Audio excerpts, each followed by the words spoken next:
بسم اللہ الرحمن الرحیم۔ السلام علیکم۔ غور سے سنیے گا۔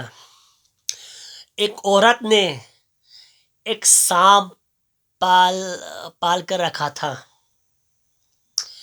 ایک سانپ پال رہی تھی وہ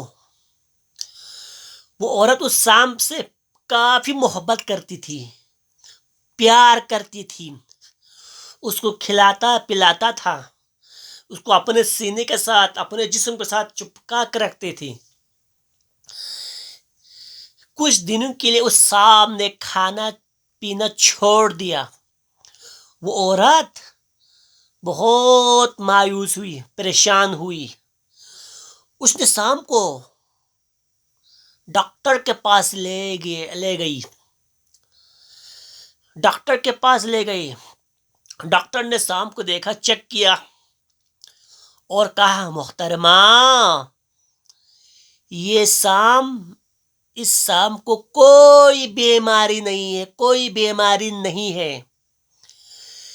دراصل یہ سانپ کچھ دنوں سے بھوکا اس لیے ہے کہ محترمہ، یہ سانپ آپ کے جسم کے ساتھ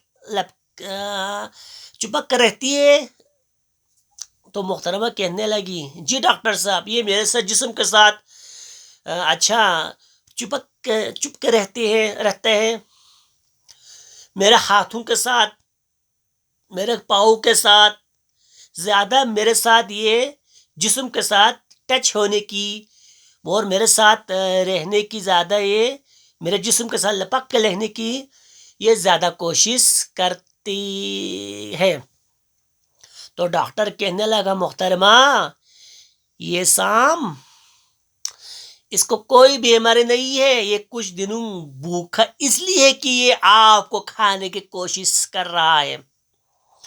ذرا احتیاط سے، یہ سانپ آپ کو کھانے کی کوشش کر رہا ہے۔ اس کہانی کو، اس کو شیئر کرنے کا مقصد یہ کہ آپ ہوشیار رہے۔ آپ کے ارد گرد بھی بہت سارے سانپ ہوں گے، بچھو ہوں گے، جو آپ سے بہت ظاہری محبت کریں گے، آپ سے پیار کریں گے، آپ کو کھانا کھلائیں گے، آپ کے ساتھ ہنس مکھ کے ساتھ رہیں گے، مگر ان کا مقصد آپ کو برباد کرنا ہے، آپ کو دھوکہ دینا ہے، آپ کو کسی گڑھے میں پھینکنا ہے، یا وہ ان کا مقصد آپ سے کوئی خفیہ راز جاننے کی کوشش کرنا ہے۔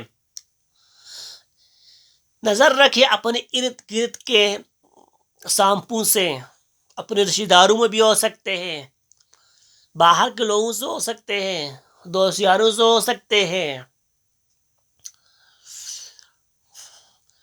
یہ ہمدرد بن کر، آپ کا خیر خواہ بن کر، آپ کو کھلائیں گے، پلائیں گے، پیار کریں گے، ہنسی مذاق کریں گے،